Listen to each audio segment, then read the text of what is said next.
नहीं होता है, बेचैनी लगा रहता है, तो हम आप पूजा नहीं कर पा रहे। मूर्ति का पूजा एक खिलौना, सॉरी, एक सहारा है। मूर्ति पूजा एक सहारा है। जिस प्रकार 7 महीने का बच्चा जब होता है तो 7 महीने का बच्चा खड़ा होना चाहता है, लेकिन माता पिता बच्चे का हाथ पकड़कर खड़ा करते हैं। अब बच्चे को छोड़ दिया जाए तब तो बच्चा गिर जाएगा, चोट लग जाएगा। तो क्या करते हैं माता पिता, देखते हैं मेरा बेटा खड़ा होना चाहता है तो हम लोग घर कन्या देते हैं।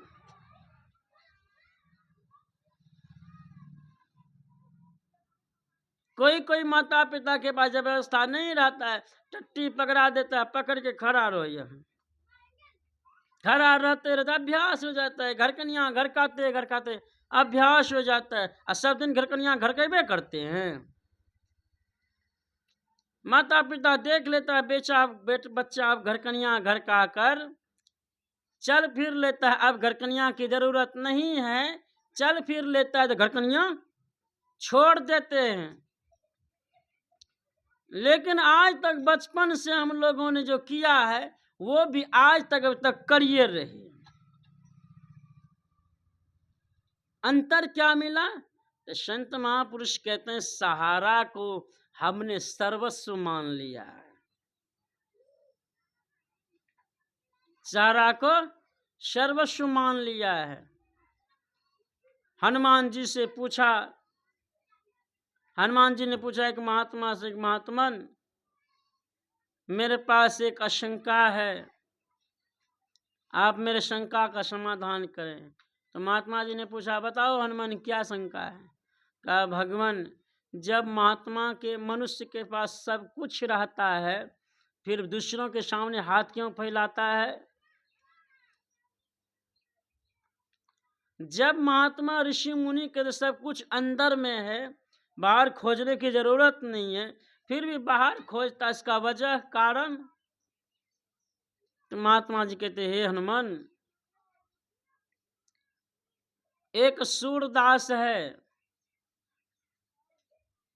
जेवर जेवरात के खजाने के ऊपर बैठा हुआ है, लेकिन सूरदास को दिखता नहीं, तो कटोरा लेकर भीख मांग रहा है। लेकिन हे हनुमान, कोई आंख वाला आ जाता है तो हाथ पकड़ के ले जाता है, संदूक में हाथ घुसाकर दिखला देता है। जब हाथ घुसाकर संदूक में देखता है जेवर जेवरात है तो अंधे का गरीबी खत्म हो जाता है। ठीक उसी प्रकार हम लोगों का हालत है। तो मूर्ति पूजा ठीक है, गड़बड़ नहीं है, लेकिन मूर्ति पूजा को जानकर कीजिए।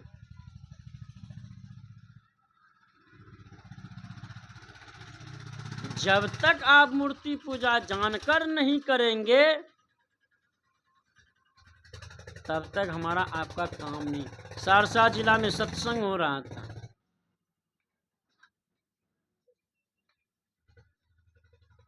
उस समय छोटा बाजा था, इतना बड़ा बाजा का आविष्कार नहीं था। एक युवक आता था बाजा बजाने के लिए। युवक ने अपने बाबूजी को लाया तो बाबूजी हम बाजार जाएंगे या खेत खलिहान कहीं जा रहे काम से, आप बाजा के पास बैठिए। जब बाबा कहेंगे कि बाजा खत्म बंद करना तो ललका चुट्टा खोल लेना है, बाजा बंद हो गया। जब दोपहर में बाबा कहेंगे कि बाजा शुरू करो, सत्संग शुरू करना, बाजा बजाओ, तो लड़का चुट्टा लगा लेना। लड़का चला गया, सत्संग समाप्त हुआ, बाबा ने आदेश दिया बाजा बंद करो, तो लड़का चुट्टा खोल लिया। जब समय हुआ सत्संग का, बाबा ने कहा बाजा लगाओ, तो ललका चुट्टा लगा दिया। ललका चुट्टा जैसे लगाया, इतना वॉइस था हॉर्न में, लगता था कि अब ट्रेन की आवाज चल रही है। क्योंकि बच्चे लोगों ने सब वॉल्यूम घुमा दिया था बजा। बाबा ने कहा, अरे बजा, आवाज बंद करो। आवाज जैसे बंद करने के लिए कहा, बूढ़ा मशीन पर चढ़ गया। आवाज कैसे बंद करेगा, उसको पता है नहीं कि आवाज बंद करो जी। जैसे आवाज बंद करने के लिए आज चढ़ गया मशीन पर, अब पैर से दाब रहा है भला चढ़ने से आवाज बंद होता है? आवाज बंद करो ना जी जल्दी से। जैसे आवाज बंद करने के लिए कहा, चुट्टा खोल दिया। परेशान हो गया सर। तो बाबा समझ गया ये देहात का आदमी है, इसके बारे में जानता नहीं है, इसका बेटा बजाता है। अपने सेवक से कहा, देखो जी अपने से बजा सेटिंग करो। मतलब क्या है, जब तक हम आप सीखेंगे नहीं तब तक हमारा आपका पूजा ठीक नहीं होगा। अब हम कहेंगे अपने गुरु हैं, हम अपने पढ़ लिख कर डिग्री प्राप्त है, हमें सत्संगियों से लेना देना नहीं है, सत्संग करने की जरूरत नहीं है, हम खुदे विद्वान हैं, तो आप वही कीजिएगा जो उस बूढ़े ने किया। सीखना पड़ेगा। सीखना क्या है, तो सत्संग में सिखाया जाता है, एक नाम का जप करो, एक रूप का ध्यान करो। ये सार बात है। पहली सीढ़ी है ये, सॉरी दूसरी सीढ़ी है। पहली सीढ़ी है सदाचार, शुचियाचार, शिष्टाचार का पालन करो।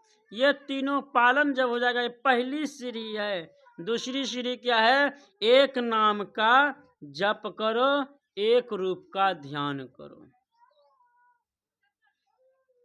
जब तक एक नाम का जप नहीं करते हैं, एक रूप का ध्यान नहीं करते हैं, तब तक आप जो गाते हैं मन का तरंग मार लो बस हो गया भजन, ये होने वाला नहीं है।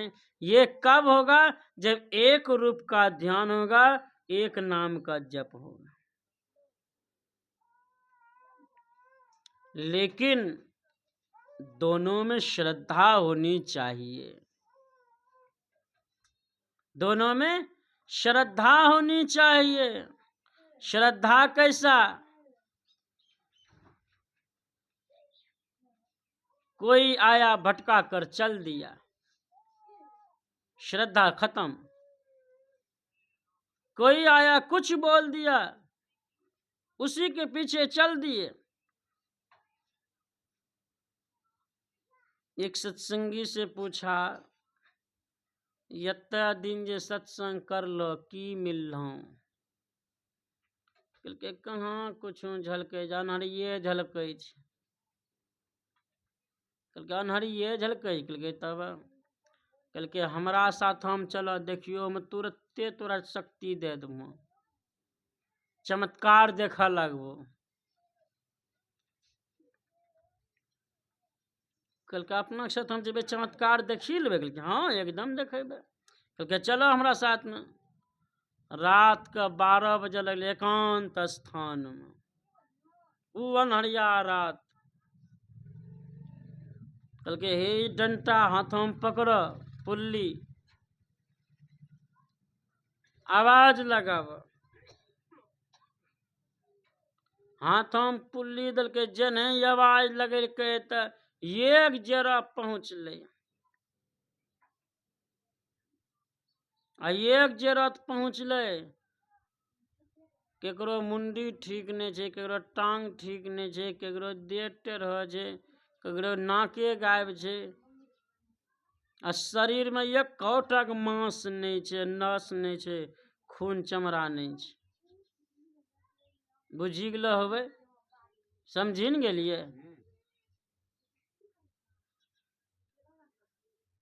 देखलकै तो बड़ा खुश भेलै। तो कहलकै तुम अपना पास बोलाब। यहाँ कल के मेरे पास आइए, कल के नहीं तोरा पास नहीं जेबू, तोरा देह से धधक मारे छै, तोरा देह से धधक मारे छै, आघिन निकले छै, तोरा पास नहीं जेबू। कल के हमरा पास कैसे आबो? कल के तोरा पास तब जेबो जब तुम मांस खेबो, मछली खेबो, शराब पीबो, कटम खोप मनुष्य का खोपड़ी में खेबो, तबे तोरा पास जेबो। सत्संगी समझ गया कि हम भी कम पानी में नहीं हैं। सत्संग करते समय श्रद्धा होनी चाहिए। अगर कोई कबीर का भजन गा रहा है तो भजन गाने वाला कोई भी हो, लेकिन गा रहा है कबीर की वाणी, इसलिए वह कबीर बोल रहा है, कबीर की बात मानकर सुनना चाहिए। गुरु महाराज के एक बहुत बढ़िया भक्त हुए पूर्णिया जिला में।